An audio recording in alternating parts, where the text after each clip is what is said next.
recognizing it, we return to a quiet peace that was here all along. Before we begin, feel free to share what time it is and where you're listening from. From our earliest moments, life begins to add layers. We are given a name. We are taught what to believe.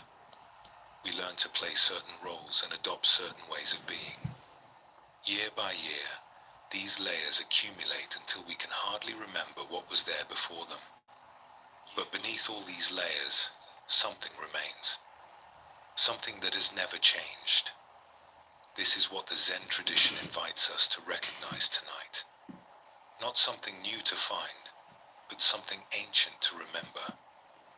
We will explore this teaching through stories and reflections. We will meet people who discovered, in their own ways, what they had somehow always known.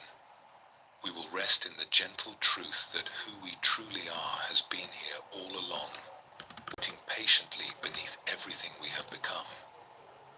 Take a slow, deep breath, and let's begin our journey together. From the moment we arrive in this world, we are given a name. Someone looks at us and speaks a word, and that word becomes attached to us. We hear it so many times that we start to believe it is who we are. Our name becomes the first layer, the first coat of paint on a canvas that was once completely bare. After the name come other labels. We are told we are shy or bold, clever or simple, good at some things and not at others. We learn which family we belong to, which village, which tradition. Each label adds another layer, another coating over whatever was there before. By the time we are grown, we have so many layers that we cannot see beneath them anymore.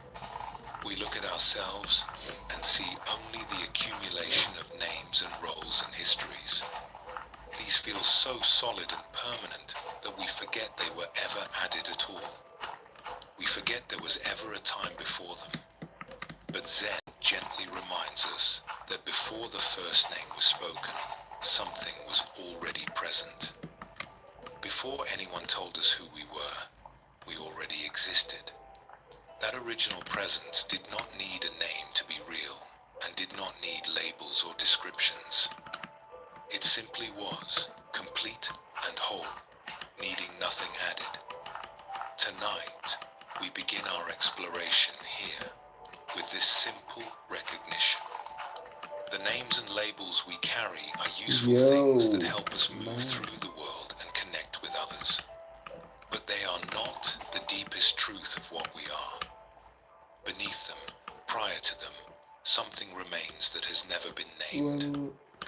The Zen tradition calls this the original face, and it waits quietly for us to remember it was always here. Let us explore a story that shows how one woman began to glimpse this truth.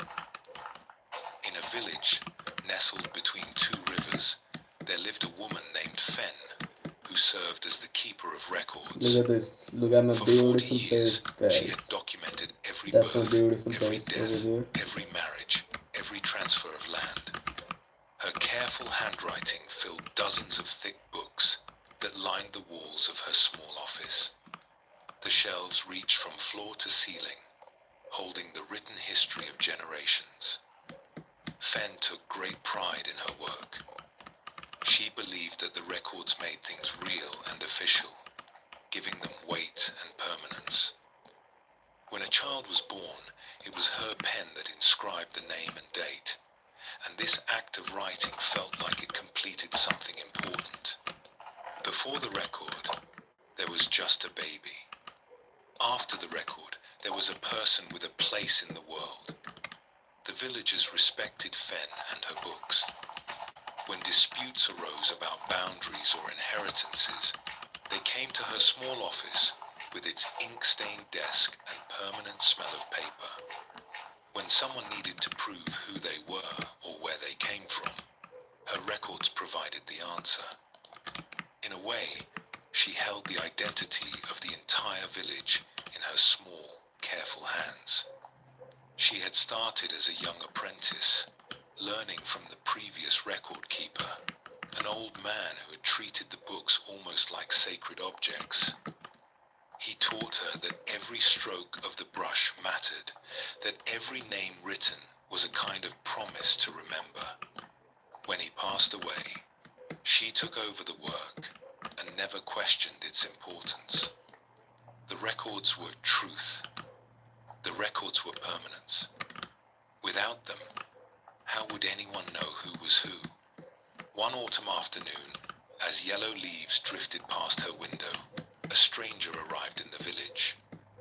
He was an elderly man with white hair and calm eyes, wearing simple clothes that showed signs of long travel. Dust covered his sandals and the hem of his robe.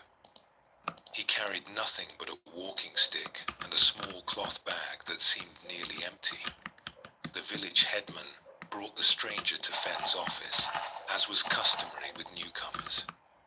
She opened a fresh page in her book, smoothed it carefully with her palm, and dipped her brush in ink. The familiar ritual comforted her. "Your name?" she asked, brush poised over the paper. The old man smiled gently but did not answer. His eyes held no defiance or evasion, only a kind of peaceful quiet. "Where do you come from?" she tried. Again, Why should I only make a house? silence Look at that. and that That's my calm beautiful smile. house over there. The headman shifted uncomfortably by the door. He has been like this since he arrived That's at a the village nice gate. big house. He Alright? speaks when spoken to about I don't need to practical make one. matters, asks politely for directions or water, but he will not give his name or history. We do not know what to make of him. Fenn felt a flicker of irritation. In What? 40 years, There's she nothing. had never encountered There's someone nothing to who show. refused to be recorded. Everyone had a name. Look at Everyone my came house. from somewhere. How could she document someone who would Ooh. not provide the basic information? "Without a name, I cannot write you in the records," she said firmly. "Without documentation, you have no official place in this village." The stranger nodded as if this were perfectly reasonable, even expected. "Then I have no official place," he said simply. His voice was warm and unhurried. "Does that not concern I you?" don't need no Should girl. it? I don't need a Fenn did girl not in my know how house. to respond. She set down her brush and looked at this strange man more carefully. He did not seem mad or confused.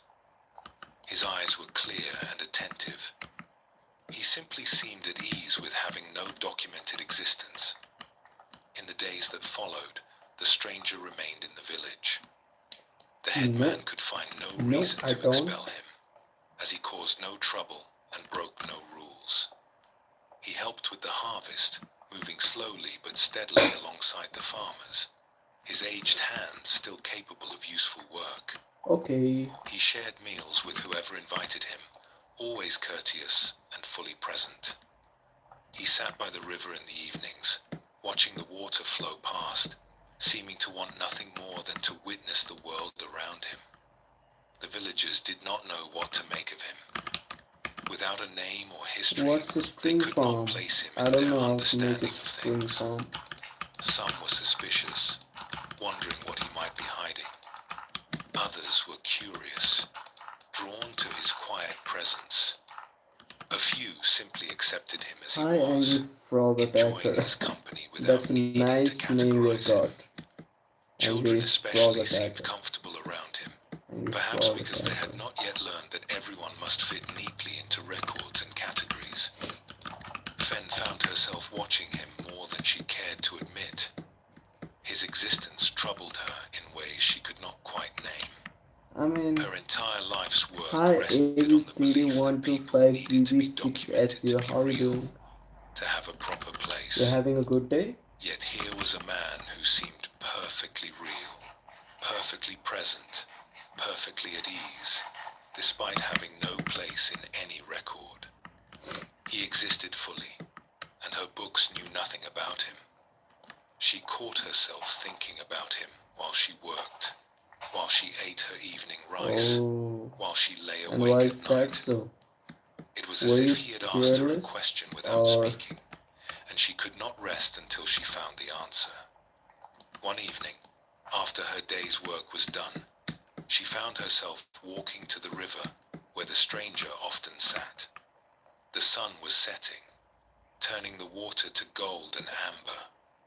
Dragonflies hovered over the shallows, I guess and you're somewhere in being the just reeds a frog careless. was You singing. need to The stranger look looked up more. as she approached and gestured to a flat rock beside him without surprise, as if he had been expecting her. She sat, and for a while they watched the river together in silence. The water moved past endlessly, catching the fading light. Oh, that's so sad to It hear. troubles you, he said finally, that I will not give you a name. That's Yes, a really she sad admitted. thing to hear. My whole life, I have believed that names matter, You that don't need to records cry for matter, such things. that without them, a person is somehow incomplete or I unreal. mean, The it's stranger just picked up a normal small for stone from the laptop to riverbank and fall. turned it slowly in his weathered fingers. This stone has no name. Does it exist? Of I'm course, sorry. but it is just a stone. And the river, does it have a name? We call it the Silver River. Ah, but the river was flowing long before anyone named it. Long before there was a village here. Long before there were people to give names to things. The water you see right now has never been called anything. It is new water, arriving from the mountains this very moment, passing through, moving on to places it has never What been. was your first time It does for? not wait for a name to exist. Fen watched the water flowing past, always moving, always changing, always present. She had never thought about it this way. The river had seemed so permanent, so fixed, but it was made of water that was never the same. The stranger continued gently. Nah, it's all You have right. kept records for 40 years. You have written thousands of names. But tell me, in the moment before anyone wrote your name in a book, did you exist? Fen felt something stir inside her, something that had been sleeping for a long time. She remembered nothing of her No, own infancy, I'm of not. course. Those But years were that's a blank in nice her guess memory, you've got. but she knew she had been there. A baby, aware and alive, looking out at the world, long before anyone had dipped a brush in ink and given her a place in the records. I existed, she said quietly. Let's not go And personal. what was that existence like? I'm not Before the answering name, those questions. before the labels, before anyone told you who you were and where you belonged, before they said you were the daughter of this family, destined for that role, suited to this kind of work, she could not answer. She had no memory of that time, and yet something in her knew it was real. Maybe, maybe not. She had been present before the records began. She had been whole before the names arrived. The stranger set the stone down gently on the bank, placing it carefully as if returning it to where it belonged. What we are calling the original face is what we are before any name is given. It is not found in records because it cannot be captured by ink and paper. Your books are useful things, and I mean no disrespect to your work. They help the village run smoothly. They settle disputes and preserve memories. But they have never contained the truth of a single person. That truth exists before and beyond any record.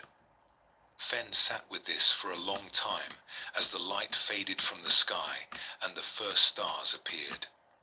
She thought of all the names she had written over the years, all the careful documentation, the Thank pride she you. had taken in her complete and accurate books. None of it had ever touched what was most essential about the people she recorded.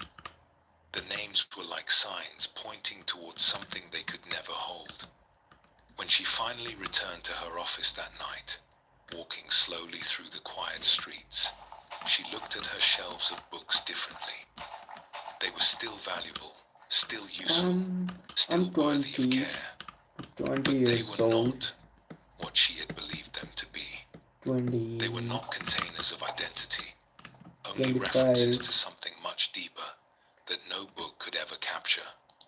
The people in those pages were so much more than the names she had given them. Zen teaches us that our names and labels are like clothes we wear.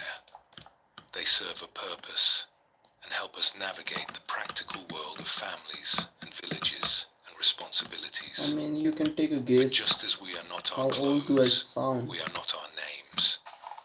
The Buddha spoke often about how we cling to identity as if it were solid and permanent. We grasp at our names, our histories, our descriptions of ourselves, believing they are the truth of what we are. But these are all additions that came after our original presence. They are layers painted over the canvas, not the canvas That's itself. so cute. What Fen You're began to see 17. by the river was something simple but profound. The stranger existed fully despite having no place in her records. His presence was not diminished by the absence of documentation. This pointed Yeah, towards yeah, something that whatever. exists in all of us, a presence that was there before any name arrived. We can notice this in our own experience if we look carefully. Our names feel natural to us now, so familiar that they seem like part of our very being. But there was a time when we did not know them. There was a time when we simply existed, without any story That's about a who nice we were guess. or where we came from. That existence was complete in itself, needing no label to be real. The original face is what remains when we set aside all the names and descriptions. It is not a thing we can point to or write down, but it is perhaps the most real It's a thing cartoon about channel. us. I've already It was revealed my here before the face. naming began, and it remains here still, beneath all the layers that have accumulated over the years. Let us explore another story that reveals more of this teaching. In a province known for its military tradition, there lived a young man named Toro, whose father was a celebrated general. The father's name was spoken with reverence throughout the land. His victories had brought prosperity to the region, and his strategies were studied by commanders in distant kingdoms. Songs were sung about his courage. Children played games pretending to be him. Toro had grown up in the long shadow of this great name. Everywhere he went, people looked at his face and saw his father looking back at them. They expected him to carry himself with the same authority, to speak with the same commanding presence, to achieve the same remarkable things. "You have your father's eyes," they would say, studying his features as if searching for proof of the connection. "You have your father's bearing. Surely you will become a great general too. The blood runs strong." At first, when he was young, Toro had tried to live up to these expectations. He trained hard in military arts, rising before dawn to practice with sword and bow. He studied strategy and tactics, memorizing the classic texts of warfare. He practiced giving orders and projecting confidence, lowering his voice the way his father did. But no matter how hard he tried, he always felt like he was wearing a costume that did not quite fit. The armor was too heavy. The commanding voice felt false in his throat. Something in him kept whispering that this was not who he was meant to be. His father was a natural leader, born to command armies and inspire loyalty. Men followed him without question. Toro was quieter, more contemplative. Yep, He preferred walking alone in that forests indeed was to a drilling single on review. parade But grounds. I've also done a He fifth found more review. beauty in poetry than in battle plans. When he watched his father address the troops, he felt only admiration and distance, not kinship. Oh, But no one wanted to good see to these hear you are an qualities in the army. general's son. When he mentioned his love of poetry, people smiled politely and changed the subject back to warfare. When he suggested he might pursue a different path, his relatives grew concerned and spoke to him about duty and legacy. The robe of his father's name had been placed on his shoulders, and everyone expected him to wear it forever. By the time he was 25, Toro felt exhausted by the weight of that name. Every conversation began with questions about the general. Every introduction came with expectations attached, like weights around his neck. He could not remember the last time someone had simply seen him as he was, without the overlay of his father's greatness. One spring, when the plum blossoms were just beginning to open, Toro made a decision.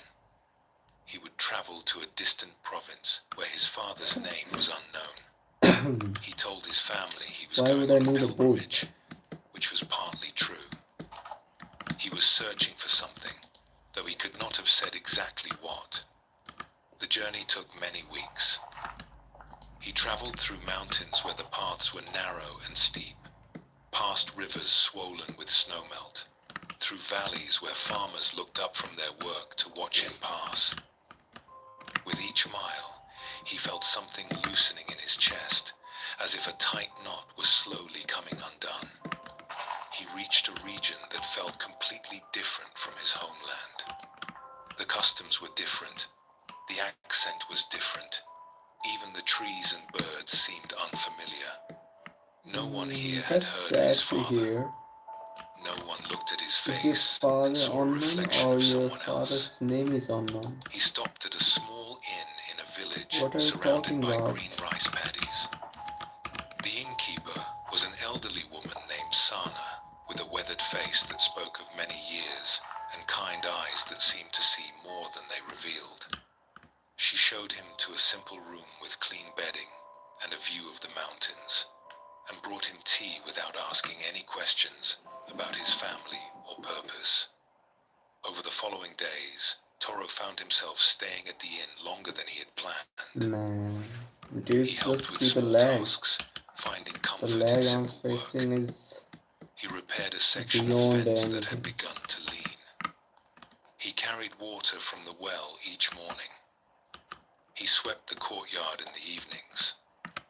Sana That's accepted no his help glitch, without comment that's or lag. curiosity, paying him in meals and lodging, and the occasional nod of approval. What struck Toro most was the complete absence of expectation. Sana did not know his family, did not know his history, did not know anything about the famous general or his famous victories. She asked nothing about where he came from or what he was supposed to become. She simply saw a young man who was helpful and pleasant and willing to work, and that was enough.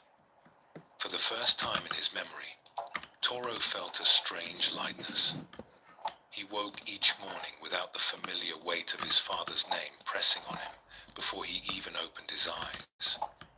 He moved through his days without performing for an audience of expectations. He was simply himself, whoever that was, and that was permitted. One evening, after the work was done and the guests had retired, he sat with Sana on the porch of the inn, watching fireflies drift through the darkening air like floating lanterns. The old woman had said very little over the weeks, but Toro sensed a quiet wisdom in her silence, a depth that came from long years of watching and listening. "May I ask you something?" he said. "Of course." "When you look at me, what do you see?" Sana considered this for a moment, watching the fireflies trace their unhurried paths through the garden. "I see a young man who carries himself like someone recently relieved of a heavy burden. You walk differently now than when you arrived. Your shoulders sit differently. Something has lifted." Toro felt tears prick his eyes unexpectedly. It was the most accurate thing anyone had ever said about him. "I am the son of a famous general," he said quietly, giving voice to the secret he had carried here. "At home, that is all anyone sees when they look at me. His son, his legacy, his continuation. They do not see me at all. Sana nodded slowly, unsurprised. That must be tiring, to be looked at and not seen. It is. I came here to escape it, even for a little while. Here, when no one knows his name, I can finally breathe. I can finally just be myself. The old woman was quiet for a long moment, watching the fireflies dance their silent dance. Then she said something Toro would remember for the rest of his life. The name you carry is like a robe someone dressed you in when you were too young to refuse. It has weight. It has expectations woven into every thread. But you are not the robe. You were here before the robe was placed on your shoulders, and you remain here beneath it. You would be here still if it fell away entirely. She turned to look at him directly, her eyes catching the last light of evening. What you are feeling now, this lightness, this freedom, this being simply yourself, this is not because you have traveled far from home. Yo, It this is Pink because, Man in the for the house. first time, you are meeting yourself without the robe. The distance helped you remove it, but what you have found was always there. It was just hidden beneath all that heavy cloth. Toro sat with these words as the night deepened around them, and the stars emerged one by one. He thought about the robe of his father's name, how it had been placed on him before he could speak, how he had worn it so long he had forgotten it was not his own skin. It had become so familiar that he could not tell where it ended, and he began.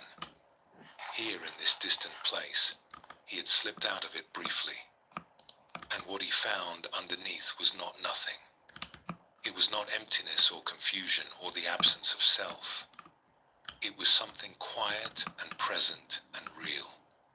Something that had always been there, waiting patiently to be noticed. I do not know if I can remove the robe forever, he said finally. I will have to return home eventually. The expectations will still be there. My father will still be who he is. Sana smiled gently. The robe may return to your shoulders. You may wear it again out of duty or love or necessity. But now you know it is a robe, not your skin. You know there is something beneath it. That knowing changes everything. You can never again completely forget. Buddhism shows us that much of our suffering comes from mistaking our roles and identities for our true selves. We become so attached to our names, our positions, our histories, that we forget these are things we wear rather than things we are. Toro discovered something precious in that distant province. He discovered that beneath the heavy robe of his father's name, he still existed. He was not erased by removing the identity that had been placed upon him. Instead, he found something more essential, more real, than any name or expectation could capture. The original face does not depend on recognition from others. It does not need the world to confirm it or validate it. It simply is, whether anyone sees it or not. What others see when they look at us is usually the robe, the layers, the names and histories. But what looks back at them, what experiences the looking, comes from somewhere deeper than any of these. We all carry names that were given to us by others. We all wear robes of expectation and identity that were placed on us before we could refuse. These are not bad things in themselves. They help us function in the world, connect with others, understand our responsibilities. But they are not the final truth of who we are. The original face was present before the first robe was placed on our shoulders. It remains present beneath all the layers we have accumulated over the years. And like Toro sitting on that porch watching fireflies, we can sometimes catch a glimpse of it when the weight of our names briefly lifts. Let your breath settle now, soft and easy. You do not need to remove any name or set aside any role in this moment. Simply notice that something is here, present and aware, beneath whatever you have been called.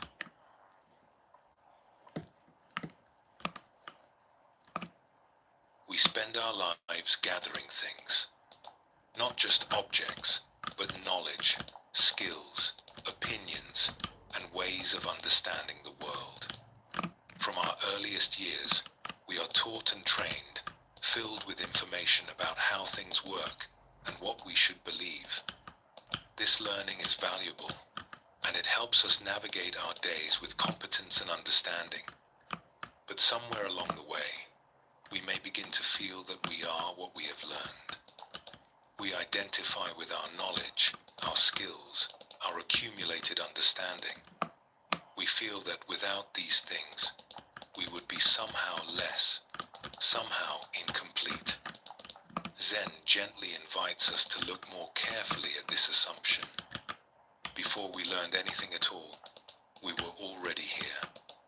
Before we knew a single fact or held a single opinion, awareness was present. The mind that would eventually learn so much was already awake, already looking out at the world with fresh eyes.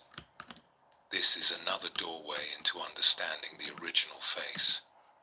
It is not something we acquire through learning or achieve through effort. It is what was present before the learning began, the awareness that made learning possible in the first place. All our knowledge rests upon it, yet it is not made of knowledge. All our skills flow from it, yet it is not a skill. Tonight we continue our exploration by looking at this relationship between what we know and what we are. The knowing is precious, but something more fundamental lies beneath it. Like the ground that supports a house, it was there before the first stone was laid, and it remains there still, holding everything we have built upon it. Let us explore a story that shows how one woman glimpsed this truth. In a city known for its great libraries, there lived a scholar named Hina, who had devoted her life to learning. Her study was filled with books she had collected over 50 years, their spines worn from reading and rereading. She could recite passages from memory, debate fine points of philosophy, and answer questions that puzzled younger minds. Hina had been curious from her earliest years, always asking why and how, never satisfied until she understood. This hunger for knowledge had driven her through decades of study, and she had become one of the most learned people in the province. Students traveled great distances to sit with her and learn from her vast understanding.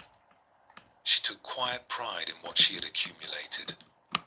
Each book on her shelf represented hours of careful reading.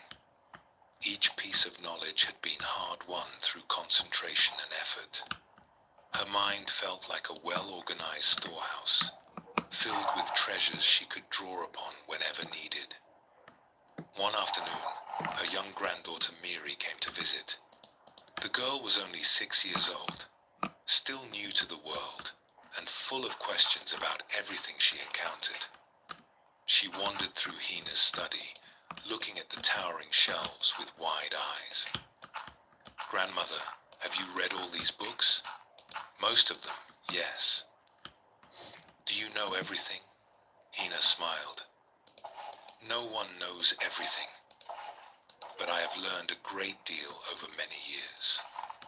Miri climbed into her grandmother's lap, a habit from when she was even smaller. She was quiet for a moment, which was unusual for such a talkative child. Then she asked a question that Hina would think about for the rest of her life. "Grandmother, what did you know before you knew anything?" Hina opened her mouth to answer, but no words came. The question seemed simple, almost nonsensical. The kind of thing a child might ask without really understanding what she was saying. And yet it stopped Hina completely. What did she know before she knew anything?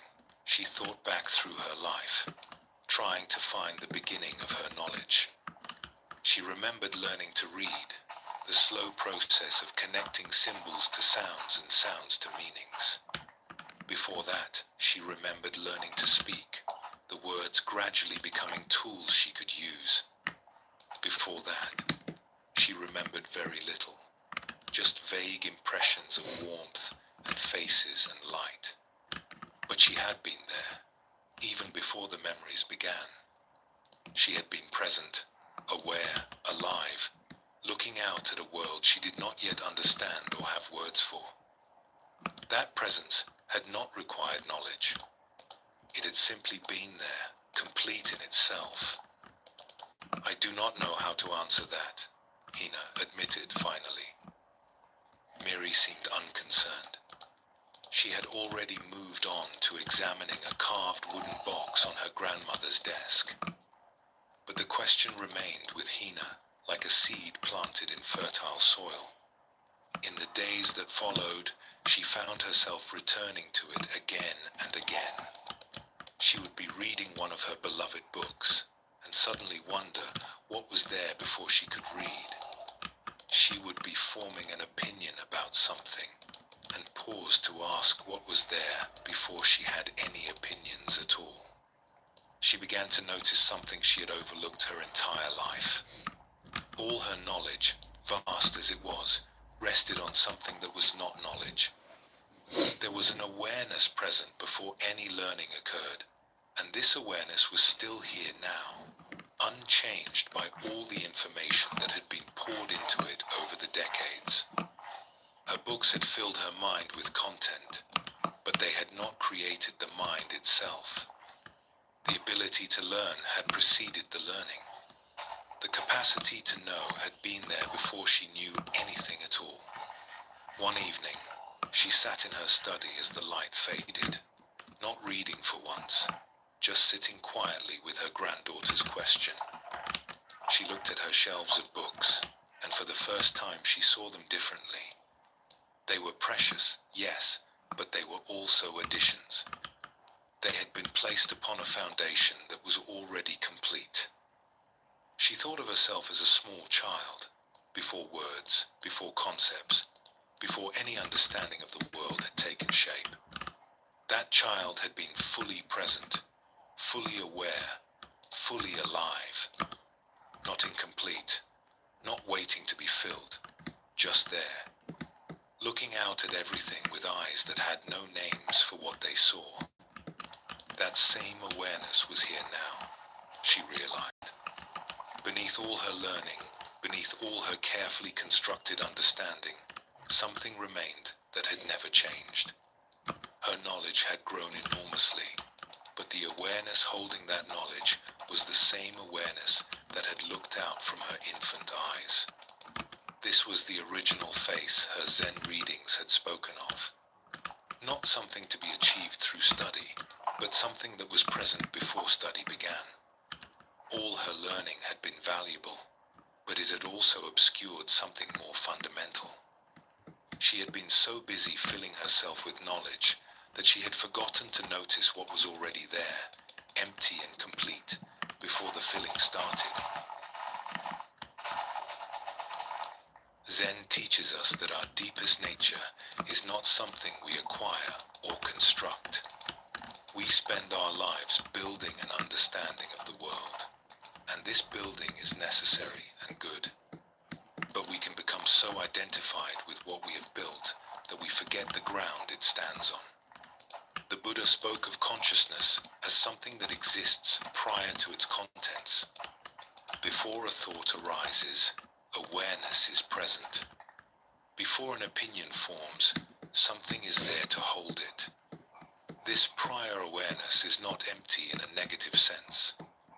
It is spacious, open, ready to receive whatever comes. Hina had spent 50 years filling her mind with treasures. Each piece of knowledge was genuinely valuable. but her granddaughter's innocent question pointed to something even more precious, the awareness that had been present before the first book was opened, the first word learned, the first idea understood. We can notice this in our own experience. Right now, as you listen to these words, something is aware of them. That awareness did not come from learning. It was there when you were born, looking out at a world of shapes and sounds and sensations. It is here still, unchanged by all the experiences that have flowed through it. The original face is not found by adding more knowledge. It is glimpsed by noticing what was present before the knowledge arrived. It is the open space in which all learning happens, the silent witness to all our thinking, the ground beneath everything we have built. Let us explore another story that reveals more of this teaching. In a mountain town famous for its tea, there lived a tea master named Vin, who had spent 40 years refining his craft. He could identify any tea by its region of origin, the season of its harvest, even the elevation at which it was grown. His palate was legendary, and people came from distant provinces to taste his preparations and learn from his expertise. Vin had built his knowledge sip by sip, year by year. As a young apprentice, he could barely distinguish one tea from another. Now he could detect subtle notes that others missed entirely. He had words for flavors that most people could not even perceive. His vocabulary of taste had grown elaborate and precise. He took great satisfaction in his expertise. When students came to learn, he would guide them through the subtle differences between teas, teaching them the words and categories they would need to develop their own understanding. He believed that knowledge was the path to appreciation, that the more words you had for something, the more deeply you could experience it. One autumn afternoon, a woman named Sarah arrived at his tea house. She was perhaps 60 years old, with silver hair and a serene expression. What Vin noticed immediately was that she was blind. Her eyes were open but unfocused, and she moved with the careful attention of someone navigating by sound and touch. She had heard of his tea house, she explained, and had traveled a great distance to taste his preparations. Tea had been her companion since childhood, one of the pleasures that remained vivid even after her sight had faded 20 years ago. Vin prepared his finest tea for her, following every step of the ritual with extra care.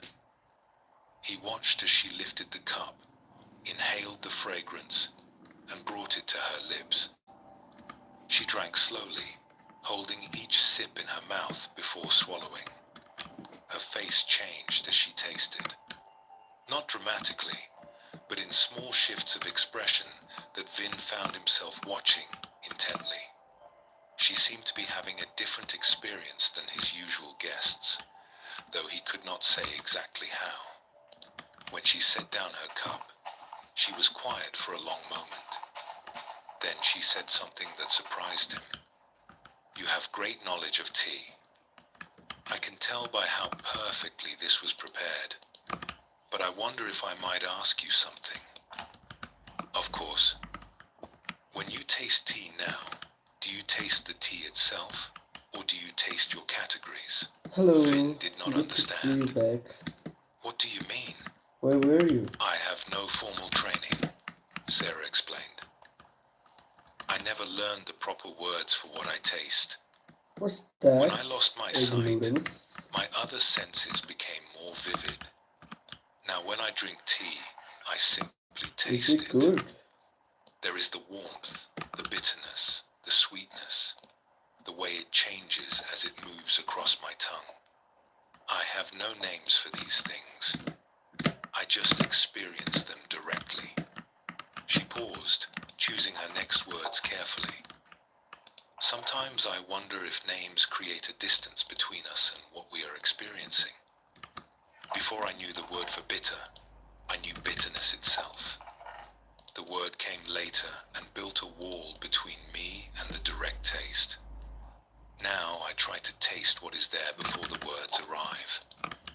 Vin felt something shift in him. He thought about his own experience of tea, which had become so refined and precise. He could identify dozens of distinct qualities in a single sip. But he realized that his experience was now deeply intertwined with his categories. He did not simply taste anymore. He tasted and named, tasted and compared, tasted and evaluated. The naming had become inseparable from the tasting itself. Sounds How do you do it? yummy. He asked. How do you taste without naming? Sarah smiled gently. I do not do anything special. I simply noticed one day that my words were not the same as my experience. The words come after, like an echo. The taste itself is there first, pure and direct. When I pay attention to what is there before the words arrive, everything becomes more vivid, more real. She lifted her cup again and took another sip, her face softening with simple pleasure. Try it yourself. Before you name what you taste, notice that you have already tasted it. The knowing happens first. The naming comes second. Vin poured himself a cup from the same pot. He lifted it to his lips and tried to do what she described. It was difficult. His mind immediately began its familiar work of categorizing and comparing. But for a brief moment, just before the words arrived, he caught something. A flash of direct experience, taste without commentary, sensation without labels. It lasted only an instant before his expertise rushed back in. But in that instant, he understood what Sarah meant. There was something more immediate than all his knowledge, something that existed before the categories were applied.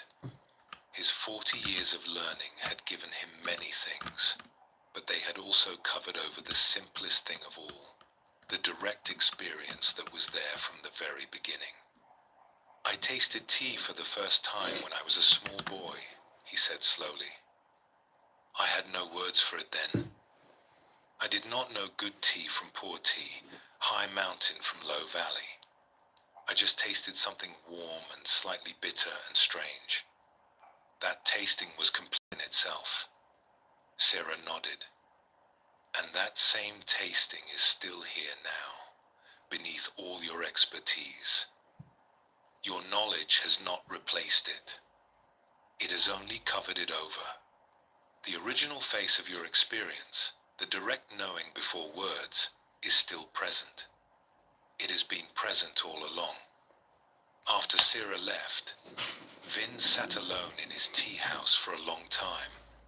He drank cup after cup, trying to find that moment before naming, trying to taste with the simplicity of a child who has no categories at all. It was not easy. 40 years of training could not be set aside in an afternoon. But something had changed. He now knew that his expertise, valuable as it was not the foundation of his experience. Something more direct.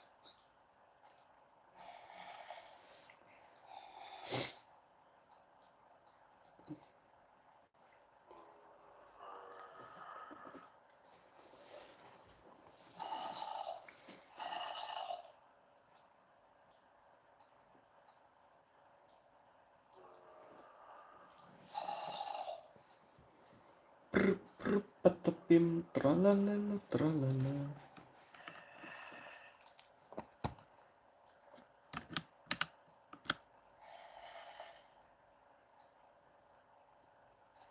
Whoa. Man, the zombie just disappeared right in front of my eyes.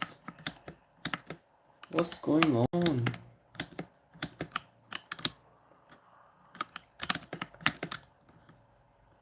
Hey, yo. Look at this. Look at this zombie, bro. He can't reach me. Mhm.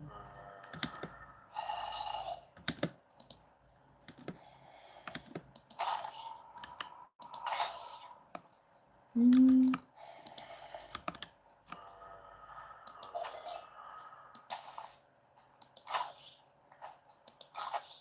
Ooh.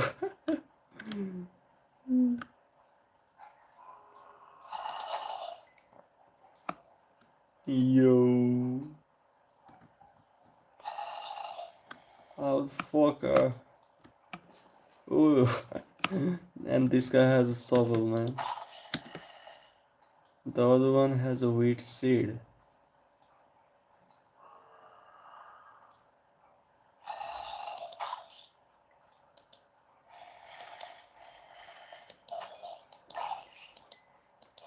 What do you have? You're empty-handed.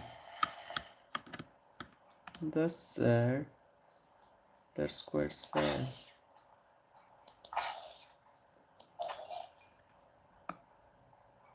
Mm. Please, speed. I need this. My mom is kind of stable now.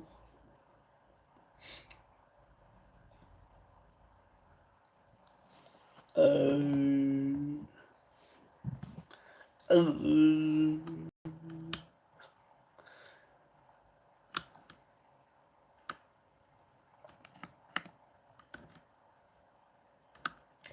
please, speed. I need this. My mom's kind of stable now. Hmm. Nah, my mom's not sick. Yo, why are you being so serious? That's just a meme. That's just a meme.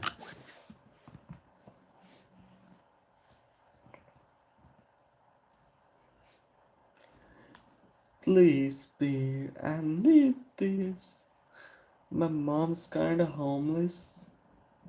I live with my dad. Bye bye. Take care.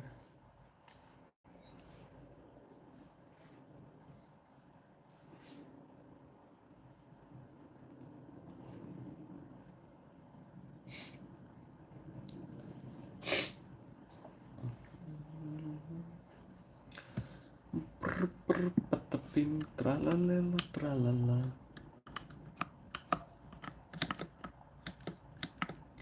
Yo. You.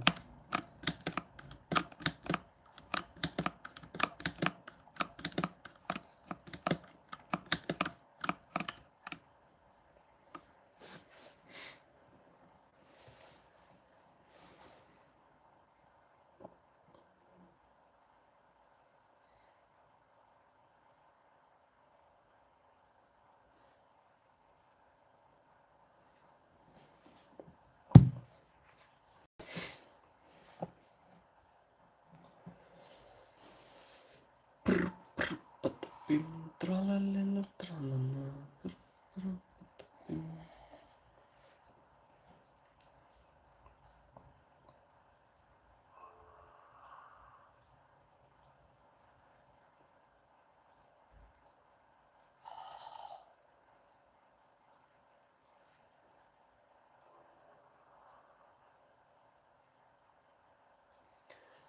Simpanini, bananini, bombertini, gustini. Tum, tum, tum, so, tu, tu, tu, so. Liri, li, lari, la, organa, organa.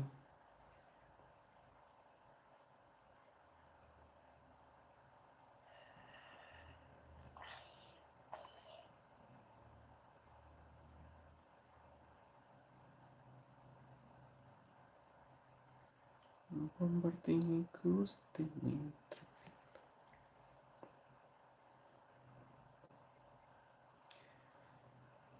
Tum tum tum sahur ta ta ta sahur. Yo.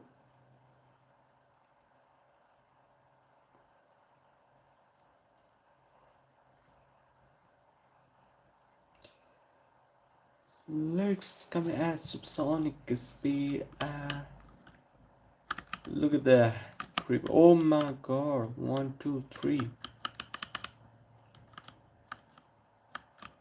Hey yo, don't come at me, bruh. What's wrong with you, bruh?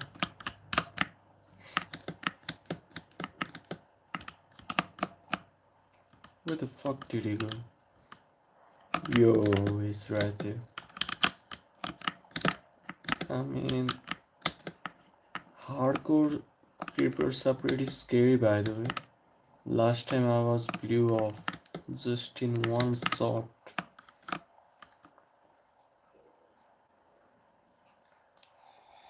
Dun, dun, dun, dun. Hello, hello creeper. Oh, hello creeper too. Hello.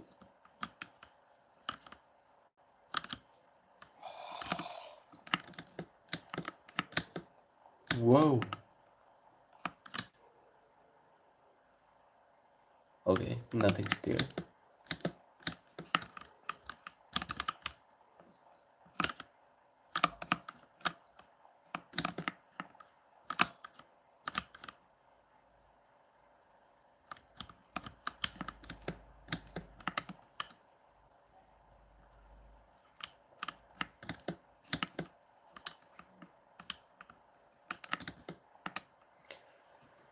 Hustle engineer to send a face.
What's up, little man?